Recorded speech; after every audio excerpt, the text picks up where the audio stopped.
Imagine landing in London thinking the rules don't apply to you. Imagine stepping off the plane with that quiet confidence. No, not confidence, certainty. The kind that says, I'm American. I know how things work. What could possibly go wrong? He thought it would be simple. A week in the UK, some sightseeing, maybe a few Instagram stories in front of Buckingham Palace, a couple of business meetings, and of course stories to bring back home about how different everything was. His name was Jason. Jason wasn't a villain. He wasn't evil. He was just convinced. Convinced that his passport carried invisible privileges. Convinced that confidence could override custom. Convinced that laws in other countries were more like suggestions. And that was his first mistake. It started small. It always does. Welcome back to my channel. If you're new here, please subscribe, like my video, and turn on notifications so you don't miss our next update. At Heathrow Airport, he breezed past people standing patiently in a perfectly straight queue. The line curved gently along the retractable belts, silent and orderly. Jason sighed loudly. Why are they all just standing there? He muttered. Instead of taking his place, he casually stepped forward, pretending to check his phone. He slipped in front of an older couple. No shouting, no chaos. Just a subtle shift in the air. The woman behind him politely tapped his shoulder. Excuse me, she said calmly. The queue starts back there. Jason laughed. Relax, it's just a line. That was his second mistake. In the UK, queuing isn't optional. It's cultural law. It's sacred. And though no one raised their voice, the disapproval was thick enough to feel. He rolled his eyes and stepped back dramatically, muttering something about uptight people. He didn't notice the looks, but they noticed him. Over the next 2 days, the pattern continued. At a cafe in London, he snapped his fingers to get the waiter's attention. In New York, that might pass unnoticed. In London, conversations stopped. The waiter approached, but the politeness had cooled. We don't do that here, sir, he said evenly. Jason smirked. You do now. What Jason didn't understand was that British politeness isn't weakness. It's restraint. And restraint has limits. That night, he went to a pub, a proper one. Wooden beams, local crowd, quiet laughter, football playing softly on the screen. Jason walked in loud. Not excited. Loud, he demanded. The strongest thing you've got.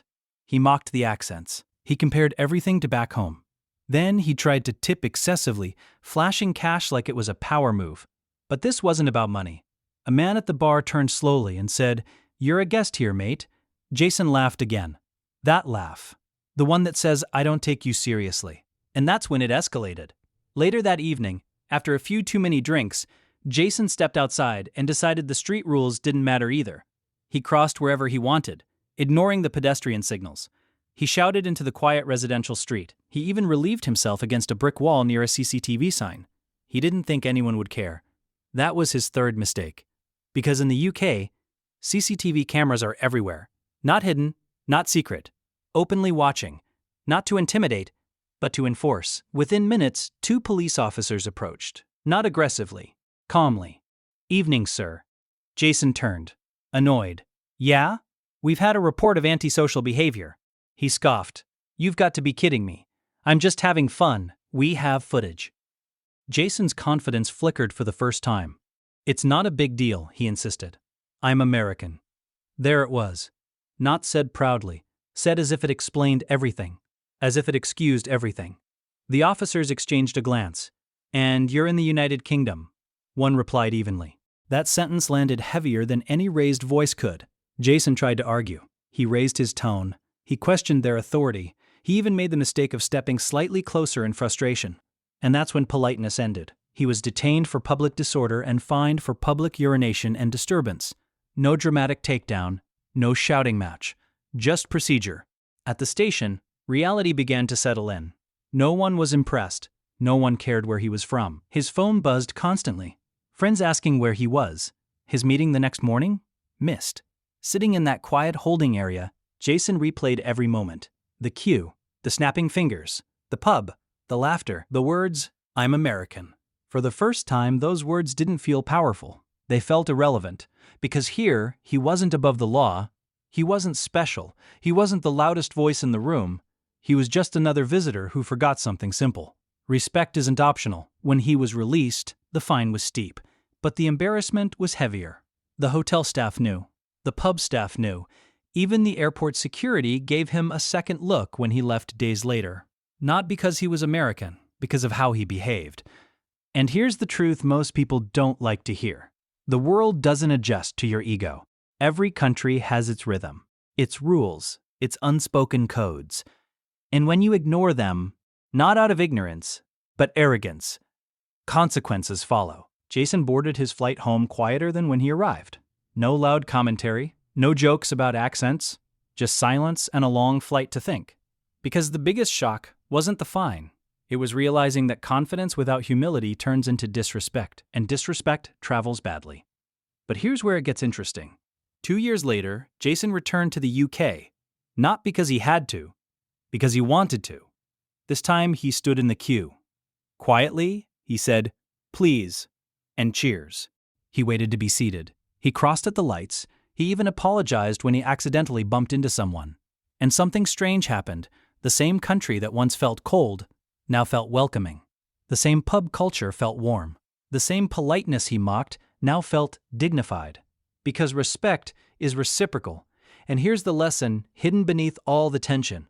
Travel isn't about proving where you're from. It's about learning where you are. No passport makes you untouchable. No accent makes you superior. And no amount of money shields you from consequences. You are always a guest somewhere. The question is, do you act like one? Because the world is watching. And not through CCTV. Through character. Now here's what happened next. And this is the part nobody expected. Back home, Jason couldn't stop thinking about that night. Not the embarrassment. Not even the fine. It was the sentence, "And you're in the United Kingdom." It replayed in his mind like a wake-up call. For the first time, he realized how often he carried that same entitlement everywhere, even in his own country. Cutting lines, interrupting people, assuming rules were flexible if they inconvenienced him. The UK didn't just humble him, it exposed him.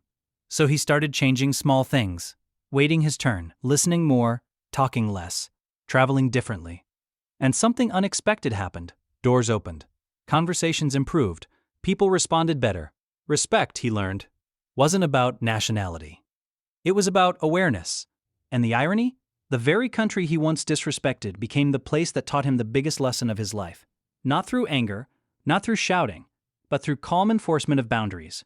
Because sometimes the most powerful message isn't loud, it's firm.